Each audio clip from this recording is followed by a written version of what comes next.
All right. So welcome, welcome, welcome. Um, so tonight, um, let me see, we're at 7:01, so we're gonna get a lot done. So I'm gonna give you two plays that'll make you all the money that you need to make here by the end of the year, going into the new year. And then also, um, I kept hearing people talking about Meta. Damon had told me about Meta, and so when people keep telling you about something, you go and check it out and do your due diligence. And so I marked up the charts real good, and I wanted to share these two plays with you guys. But before we get into those two, it's going to be Meta, and the other one is going to be Hood. And I think I have Hood up here now. But before I do that, I also want to share with you um, Bitcoin. So let's talk about Bitcoin, the elephant in the room that everybody's been talking about. We just went red on the day, and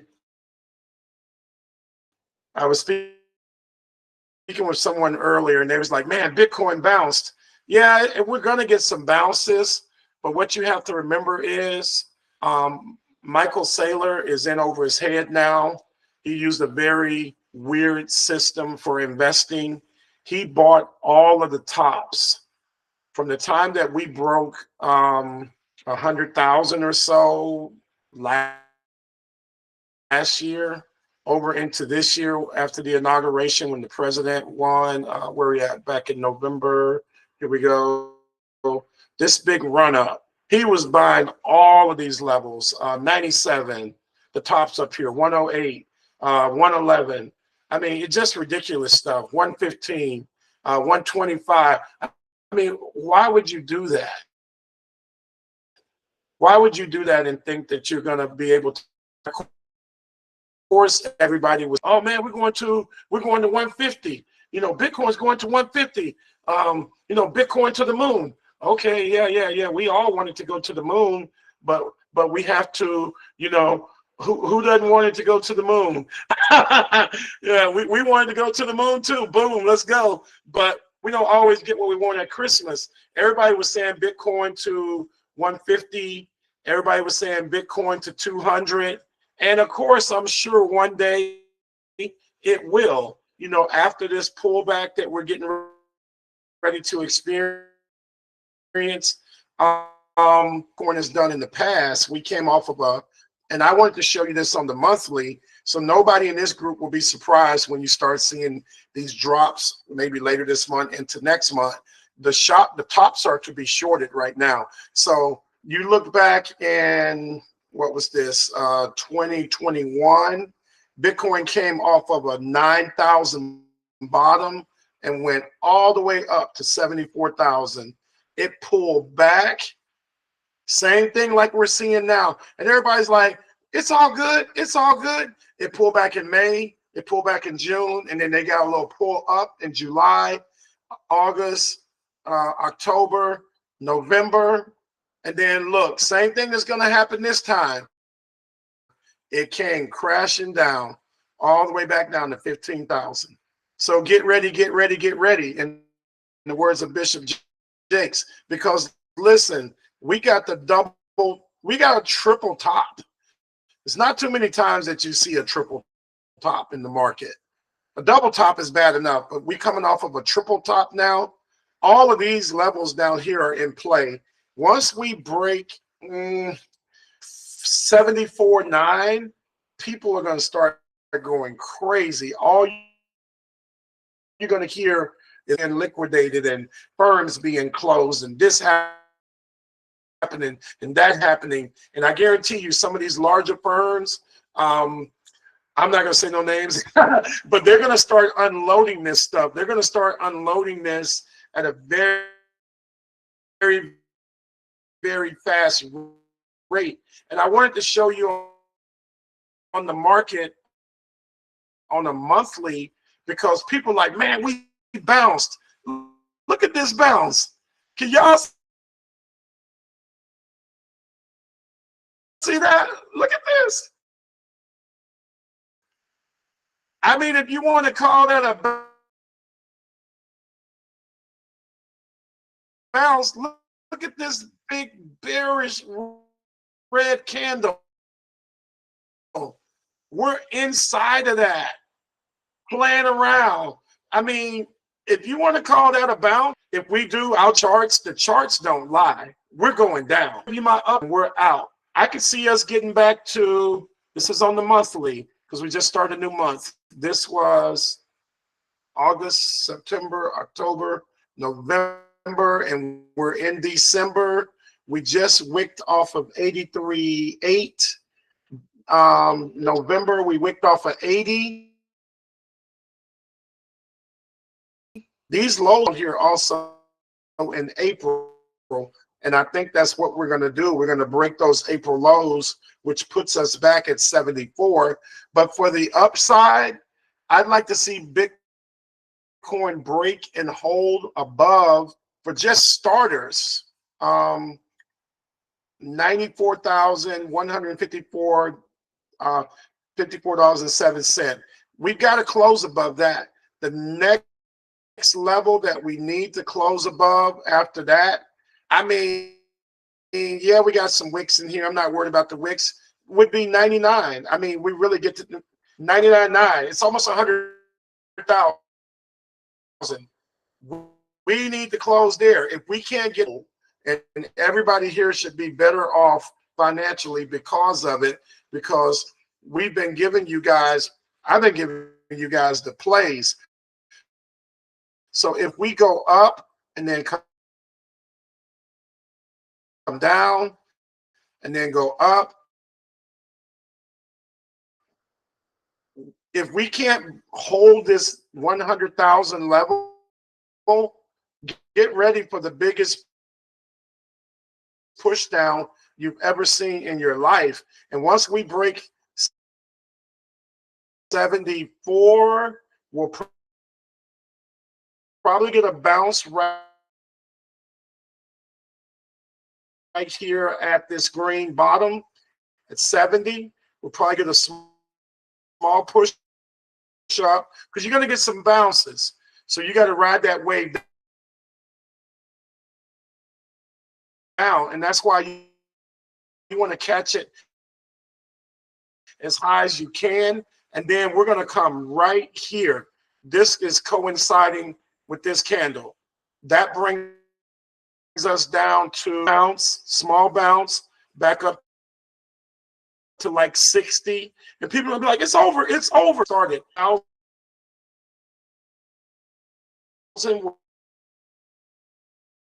Will bring us down to 42, and we'll probably rest there. That would take us over into like February, March or so. Now, things will really get interesting if we cannot stop at this candle. If we cannot stop at this candle at about, I don't think we'll go any lower than that, but it's going to be, we can't bounce there. There's nobody. They're quietly unloading it. So please don't get liquidated. Don't lose your money to the upside. What you can start doing is say, man, I'm going to wait till this thing hit 100,000. And when this thing hit 100,000, I'm going to short IBIT, and I'm going to short IBIT to the ground. And that should be your plan. Not financial advice, but that's what I'm going to do. So basically, I'm looking for, if we get that upside on IBIT, which is basically the same ticker, it's just the trust, the ETF. I would be looking for IBIT to return to 60 if we turn back up and then collapse back down. And IBIT would go down to 35 in a similar fashion as Bitcoin. So, and I wanted to show you that on a large time frame because people are like, oh man, we're recovering. Things look good. Look at that. I mean, just look at that candle and look at that red candle and tell me who you think is winning. I mean, Goliath wins on this one. So, sorry, David. But that's all, man. That's it. I mean, that's all you have to do. Now, let's just say we break 100,000. Let's say we break 100,000 and we get a big Christmas rally somewhere over 18th and 19th, that week coming up to Christmas. If we can break 100,000 And let me see that on the daily. If we can break 100,000 and continue up, I would want to see Bitcoin then take out this next candle here, about 116, close above that 116, because you have like a double top formation here. October the 14th, and then these 3 candles. We got to get above that. So if we continue up and everything is looking good and it's green and it's running, I'm still going to short it from wherever it goes to, because it's not going to hold. So, and like I put in the intro, is this a dead cat bounce or a real rally? Well, we shall see. We do have an uptrend, to be honest. And if we're looking at this on the daily, we see the lows, we see the higher low and a higher high here. Boom, boom, boom. We're moving up. So we'll look to see what happens. Is following Bitcoin. And if you look at the larger picture, to me, it just gives you a true outlook of what's going on. You know, that 1 minute and 5 minute, that's all good. But where are we really going? I don't think we're going to the moon no time soon. So any questions about Bitcoin?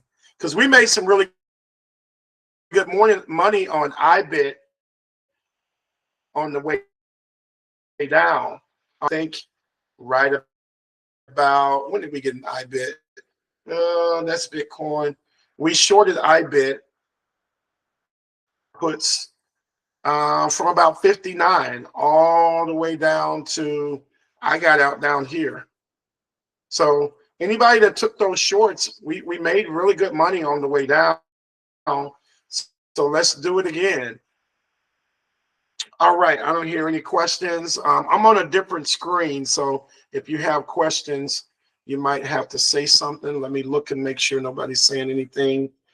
Anthony, real quick, you're going in and out. I don't know if it's your Wi-Fi or your network, or just wanted to let you know that. Oh, okay. Is it not clear? You just been going in and out the entire time. I mean, I can hear majority of it, but it's kind of just I guess it's okay.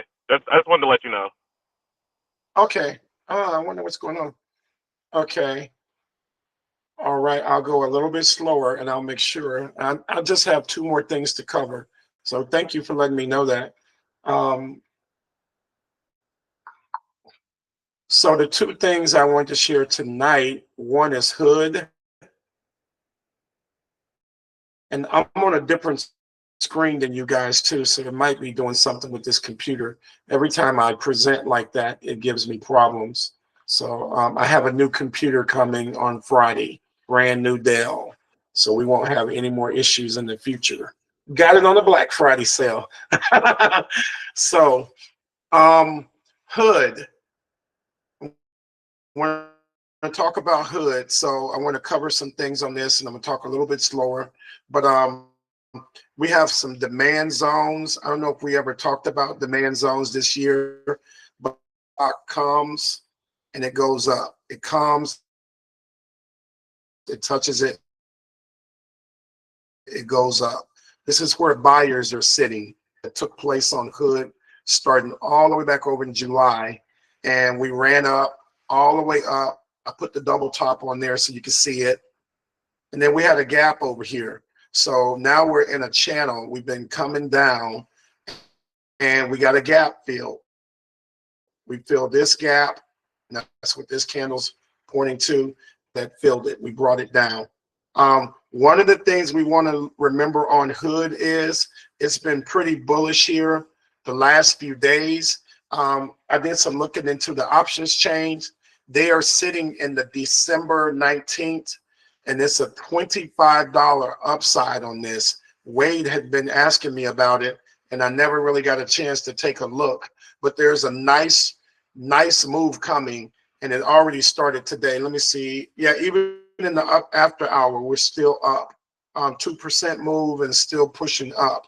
So we hit that gap. We filled that gap. We got a reversal candle, and we've been pushing up, and we gapped up on the 26th during the holidays. And now we got another reversal candle. We pulled back, bounced off of this gap, and it's go time. And so I want you to pay attention to the December 19th contracts. The 145 through the $150 strike is loaded.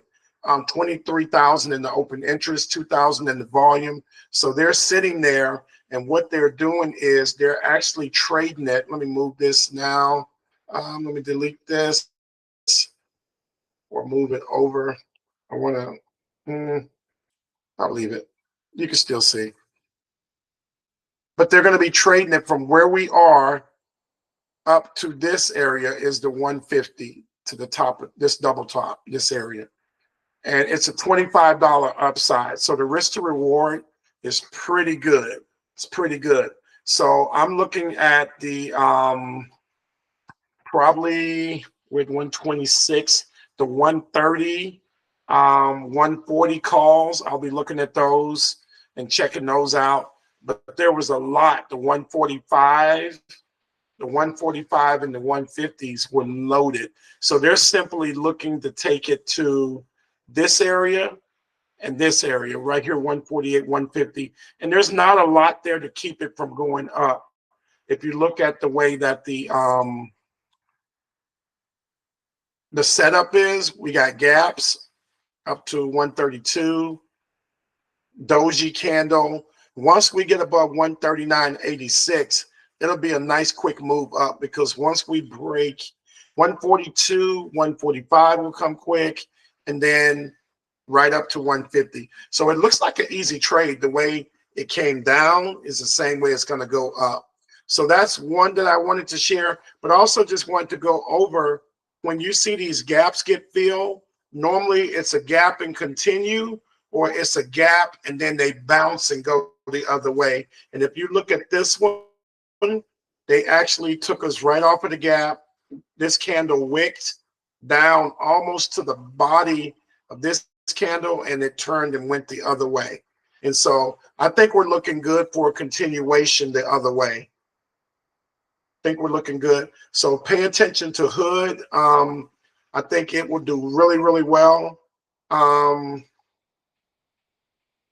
And anybody have any questions? I hope the sound is still not messing up, but no, you're good. We can hear you much better now, Anthony. Okay. Okay. Thumb is we don't continue down after those gap fills, those reversals. I'm simply looking for those reversal candles, and this is very bullish. What happened on Friday, and then the two candles together, almost a double bottom, and then boom, we just took off to the upside. I was trying to short it, and I missed the gap, and by the time I tried to short it, I missed the entry, and I had to cut it. I lost money on that, but guess what? I'm going to get it back on the upside. So I will be trading this one. I'll probably get the 140s, the 150s, and try and put a nice position on it. But the other one that's even more, that I think will print more, is Meta. Let me widen this out. Put this together to try and help everybody understand where we're going. I was shorting Meta. I got up really, really big in profit, was at work, and lost all the money. I will not be doing that anymore. I will have my stops on and my take profits on. I was up thousands of dollars in Meta puts and was out working. And then by the time I got back in, the stock had bounced. And so I ended up losing that money, but no biggie. You don't win everything. And it's a learning curve too, because I always said if I was working, I would not be trading. And what happened is I got in up here, right on the gap down, and I took Meta all the way down to 5.99, even lower than that. And then it bounced, and I was at work. it bounced and went all the way back up to 637. And when it did come back down over in November, the contracts kind of got shaken and they weren't the same. I was thinking that we were going to get this second gap over here at 569 down to 549, but not we didn't get it. So that's why I put right here, bounced off the gap. So we gapped down. This was on earnings. So when you see that saying gap down, a gap down is when we were higher, the market opened, boom, the stock is trading a lot lower. Then we came down. This is the gap fill. This is this gap over here. Hope I'm not losing anybody. We got the gap filled and we bounced. The bounce off of that gap was this stock right, this line right here. This filled the gap. We bounced, came back down, and now look at all that support. And we bounced off of it. That tells me all these touches, 1, 2, 3, 4, and this is on the daily. So for 4 days, we could not break this bottom of 579. So this tells me we're ready for the upside. This is a demand zone. Buyers are sitting here. This is nice, strong support. And this is also a bounce off of this gap. We came down, we bounced, came back down, retested the gap, 1, 2, 3, 4 days, boom. Now we're going to the upside. And now the play on this is it's so much better. Wait till y'all hear these numbers. We have a $113 upside, and this is on the December 19th contracts. They are sitting in the 670 strikes, 10,000 in the open interest, 1,000 in the volume. And look, I want you to see this, because why are they sitting in the 670s? The 670 coincides right here with this doji. For those that don't know, a doji is the candle that has the wick at the bottom, the wick at the top, and the width and the body of the candle is in the middle. This is 669. So basically, they're in this play, and they're saying we're going to where there was strength and there was indecision on either side. When we get there, because of this wick up here, I think they know that it's going to reach up and touch that 675. So if they can take it from, and I'm pretty sure they probably got in, I missed the entry, but they've probably been in this since down here, because most professional traders and people that are paying attention, and you know, some people only trade meta, so they probably been in since 589, or at least this candle here, because this is clear support. We got a reversal, and boom, you're definitely in by here. So they are already in the money, 621. Now we're up to 647. So they're nice and green. So the next move up, I'm looking for a break of 660, another $20 move, 670. And once we get into this gap, if we don't reject this wick and get straight in the gap, this will print. I wrote down they are sitting in the 670s. Now imagine you buy 200 contracts. That would be $152,000. If you bought 200 contracts from where we are just up to the 720 area, which would make a good trade because it's a gap fill, that would be $935,000. $935,000. The other way to play this is they're also sitting in the 700s, and I did the numbers on that. Where was the numbers? Meta.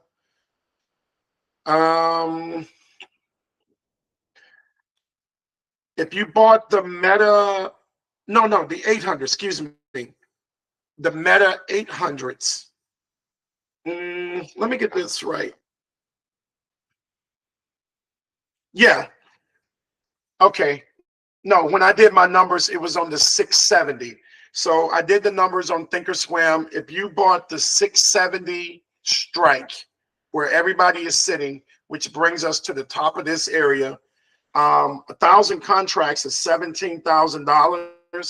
If we make it all the way up and fill this gap to 670, that becomes $1,194,000. And this is why I said the $1 billion gap. Think of how Wall Street is going to play this gap. They're going to put millions and billions of dollars on this gap, and they're already loaded. They don't need a big move like we need. They just need a small move, $2 move, $3 move, or even just a $20, $15 move right here to this candle. And they're done. They're done till the new year. And so after these moves start happening, we're going to see a pullback in the market, because I don't think we're going to continue up. I think we're going to come back down. But even on the smaller scale, if you move out to the 800 strike, those contracts are super cheap. There are thousands of people sitting in the 800. And even if you only bought a few of those, I mean, you would make out very, very well. And so don't sleep on this one at all. This might be the play of the year to the upside. And it's because of the size of the gap. That's a nice move. That's a nice move. And we got the bounce, we got the gap, we got a gap. I mean, we got everything right here on this, and everything is saying that this is going up. Let me look at it on the monthly. So yeah, we're basically, when you look at it on the monthly, we're basically the entire candle that we lost from earnings. So that's what they're after. They want that money back. Wall Street wants that money back, and they're going to get it. With that gap down that happened, you know, billions were lost off of Meta. And so people want their money back, and they're going to get it. Now, in the event that we break this double top, almost a triple top, and continue up, I'm going to put the EMAs on.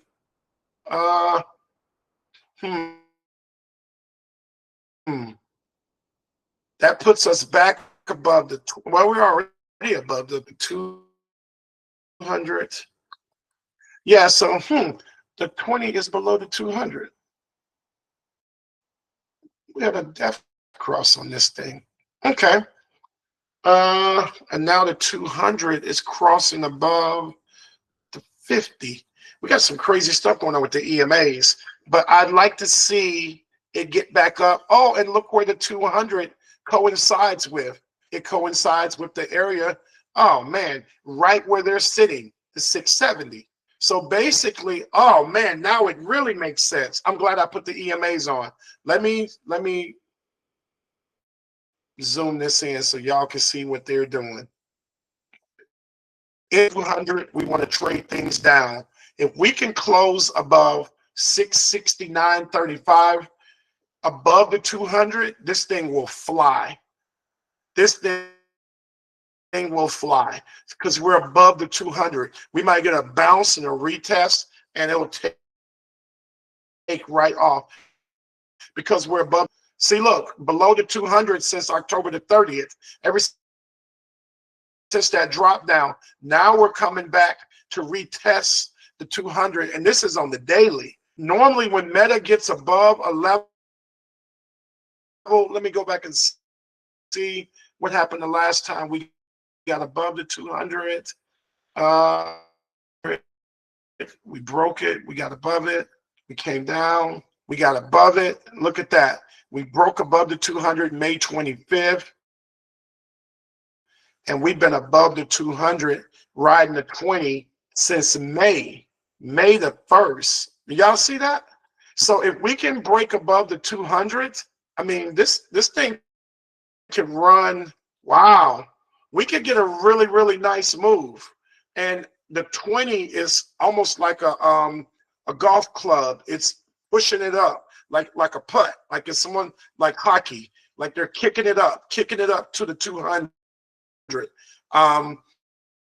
The EMAs, and then the way we're getting this push on the 200, I think it's going to start to point up. Let me see real quick if I could put a RSI on there real quick and see what the RSI is doing. RSI is flat. I can't really see it. Let me see. Need to zoom it in. I think it's yep. Look at that. It's getting ready to curl up. So I need to make that bigger so you can see that. Can you see that RSI right there? See how that's getting ready? It's getting ready. See now it's already pointing up, the blue. Y'all see that? Yes. Right here. So that's indication that this is getting ready to go. It came down. You want that blue to be pointing up. That's an indicator of the 200. So now that's letting us know this blue up here is, and I don't like the way that color is. It's making it hard for me to see it. Let me see if I can make that yellow for this. Yeah, there we go. Let's make that yellow. This is going to curl up. As this begins to curl up and point the other direction, the 50 will stay down, the 200 is going to point up, and this is going to do the same thing. These are both going to point skyward. This is getting ready to go. So I would definitely be trading this, and I'll be loading up on this tomorrow. Let me see one other indicator to help us out. Let me look at it with one more, and we are done. Let me see.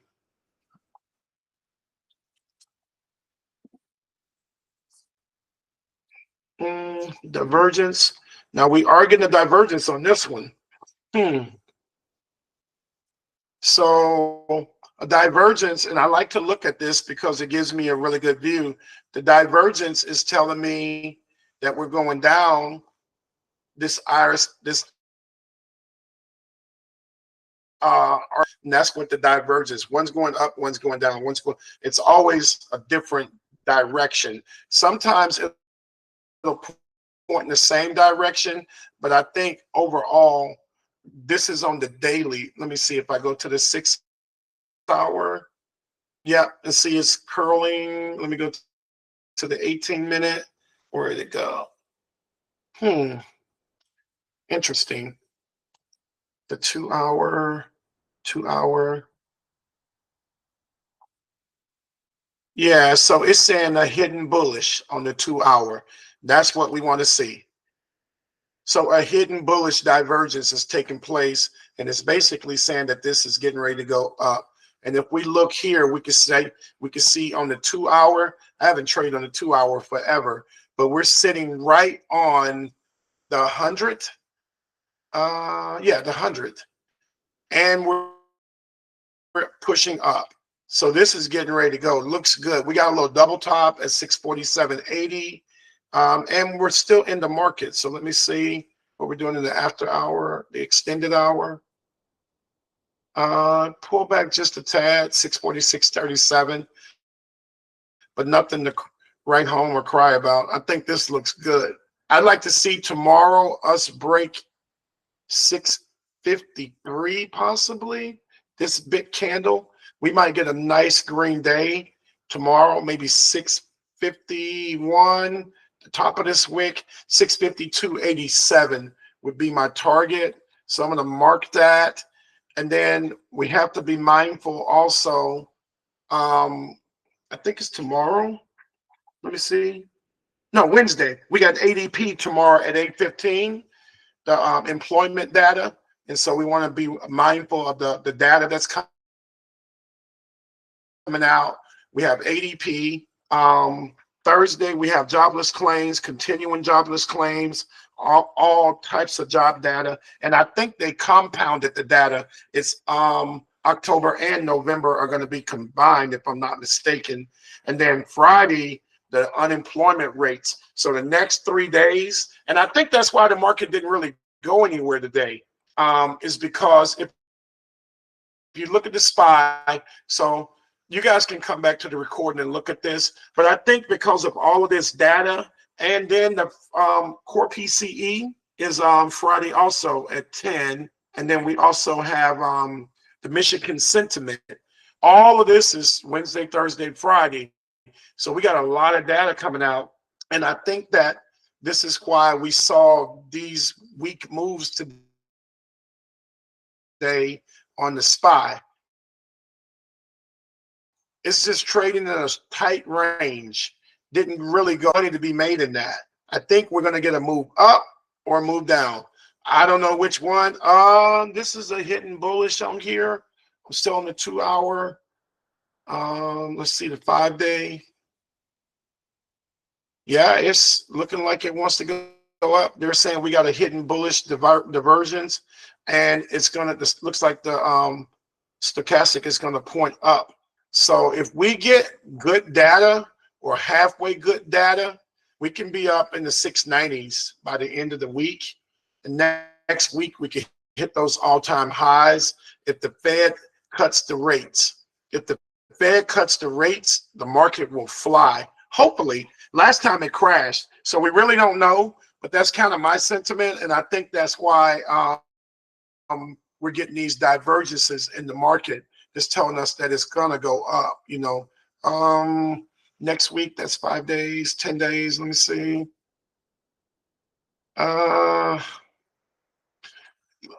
Looks pretty bullish to me. So, and I think that's why we've been kind of sitting still, is because everything is waiting on the Fed's decision. And if you look in the after hours, we're up just a tad. I'm in some gold calls out to January. Gold pull back, but I think it's going to go back up and retest this 400. So if you're in gold or you got in gold and you got smoked on the pullback, don't worry about it. Don't worry about it, because I think if you get a good position, a January position, you should be good. We wicked right off of the gap, and that was today. We filled this gap. Look at that. That's programmed. That's not by mistake. They wanted to bring gold back and get a better position. And when they're doing that, that kind of makes me nervous, because when the market goes down, gold goes up. So if they're saying, hey, we haven't made enough money on gold, let's bring it back, let's fill this gap, and then take it back up. And that's exactly what they did. I mean, look at that line to the body of the candle. That's programmed. So now gold is ready to go again. I'd be looking to see gold back up above 390 here in the next couple of days. Possibly the body of this candle, 397. Now the real test is going to be when we get to 400. What happens? Last time we hit those highs, we rolled over and came down, and it was not good. So keep an eye on that. I'll be keeping some information in the chat about it. The other one I got in was silver.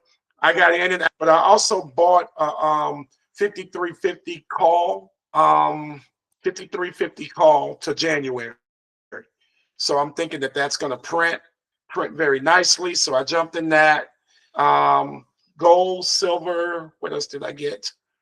I think that was it. I really don't trust the rest of the market right now, but I think the meta and the hood will work out for us. And you've been trading in the oil. The oil has been pulling back. What about the oil? Yeah, I just wonder how you check the data on the oil. I've been thinking about switching up on some oil trades. I was going to get some oil. I've been looking at it too, and the oil had been going up and down and up and down. So I got to find a good entry on it. If you find a good entry, or I looked at XOM, I added that today, but it was all down. It was pulling back off of those highs. So I'm looking for an entry. So keep the chat, because we came off of these highs of 119 and we broke the 20. Looks like oil wants to pull back just a little bit. I mean, we're bouncing basically off of that 114. So I'm really just trying to watch it right now. And then the oil futures, it's been kind of a downtrend too. So I'm not sure about oil right now. Yeah, off of these highs, oil just kind of pulled down. Um, are you trading oil? Do you have a position yet? I don't. I was going to trade some I silver. I think I might trade lost some under. silver. Yo, can you hear me now? Yeah, yeah, we've been in and out of silver. Yes, I hear you very well. Silver Yeah, I looks might. really, really good. I think silver, if you put the fibs on silver, I think silver is headed to like $60. Yeah, I think I'm gonna It try looks some like silver. $60. Yeah. Yeah. Yeah, silver looks very good. Silver and gold. I'm the silver that I'm in now. My target is $60. So right around this area. And the way that it's moving, nothing about silver tells me that it's getting ready to pull back. I mean, we're way Yeah. above the 20. It looks really, really good. Yeah. I really wish I would have got in on these bottoms down here when we bounced under the 20 and caught it like right in this area. That would have been a really, really good entry because right now we could be up. Oh man, that was October. Or really down here, 34. We could have been up like 20 G's right here. Oh my gosh. But there's it's always another trade, so it's no biggie. But this pattern, what I want us to get used to, and I know you know it, Andre, I try and see the pattern before it Happens. finalizes, because I would have saw that, oh yeah, just making a W. And so if you start to see those patterns, yeah, yeah, but I'll definitely be trading some more. And I think this is gonna be like a V up. It might make another dip and straight up to 60. Yeah. Yeah. Anybody else? Yeah. Andre, how have you been doing with gold? I took a look loss this morning, but I got it back. Yeah, I Okay. hit my stop loss this morning on one trade, but I end up getting back. So I got up like $500 um back. So I'm in a trade right now, small trade right now on gold. In a buy. It did a little pullback. So now I'm just waiting now until till I can get out of this hole. Okay. Okay. Cool. Uh, I've been trading gold on and off this year, and it's been doing really well. So I really wish I would have stuck with it, just traded instead of trading so much.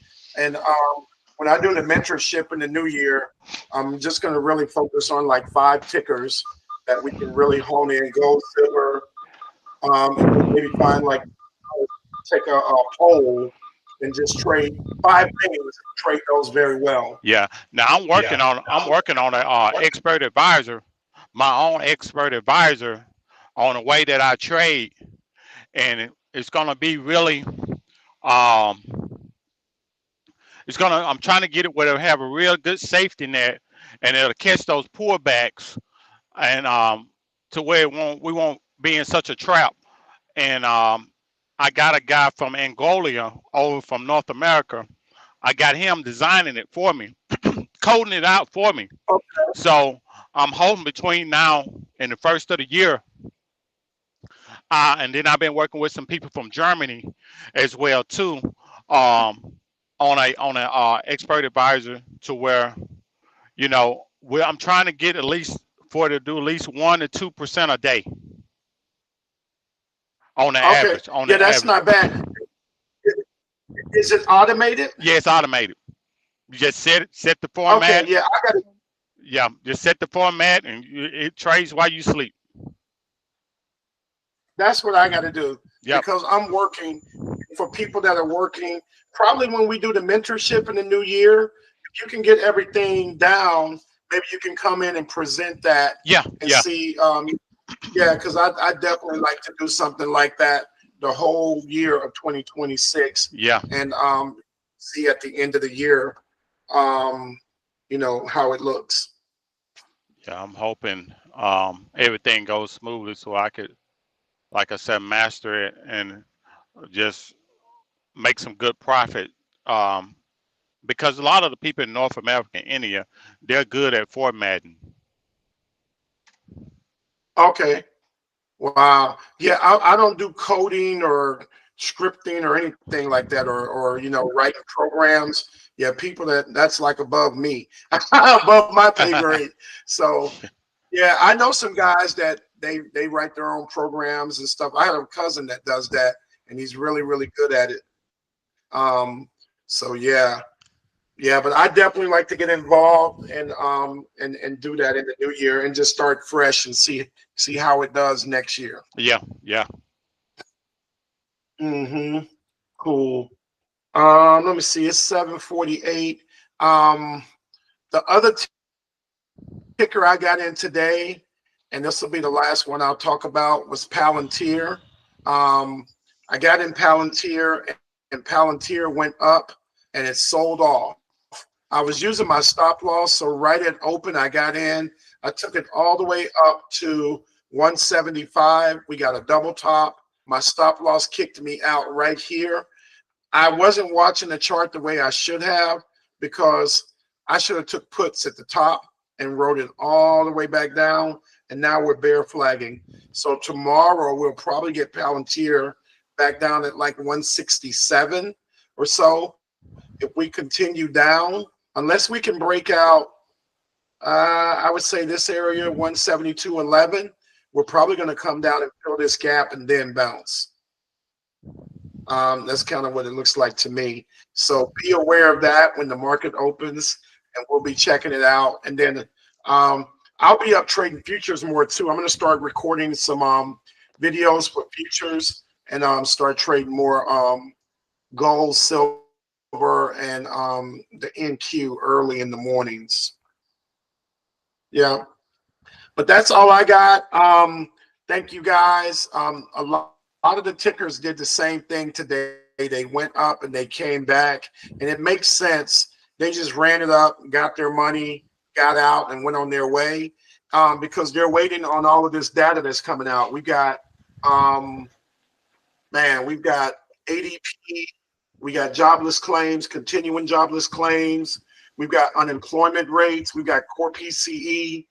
That's the one that the Fed watches, and we got the Michigan sentiment all Wednesday, Thursday, Friday. So it's going to be very interesting the next few days to see how this plays out. So hopefully, I don't know. I don't think there's no way all that data could be good. So I think we might get a little bit of a pullback.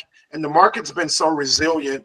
Even if we drop $4 or $5, it'll bounce right back. And then that might just be them resetting the price so they can get a better price running up to the Fed cut and possibly take the market up higher, or with the Fed no cut, dropping it lower. I mean, I don't know. It could go either way. So it's a lot to think about and a lot to watch, but we'll stay on top of it. Thank you guys. Andre, I need to get on your calendar, man, do a one-on-one with you. Okay, that's fine. Like I said, I'm free during the day and nighttime too. Most of see, usually on Tuesday night I'm on Bible study. So, but tonight, the last couple of weeks we hadn't had it because everybody, for the holidays and everything. But I was free. I got on Bible study tonight, and then nobody was on. So I was like, well, I'm sure they still. My pastor had went out of town to go visit his brother, so he probably hadn't gotten back yet. So we was like, so we didn't have Bible class tonight. So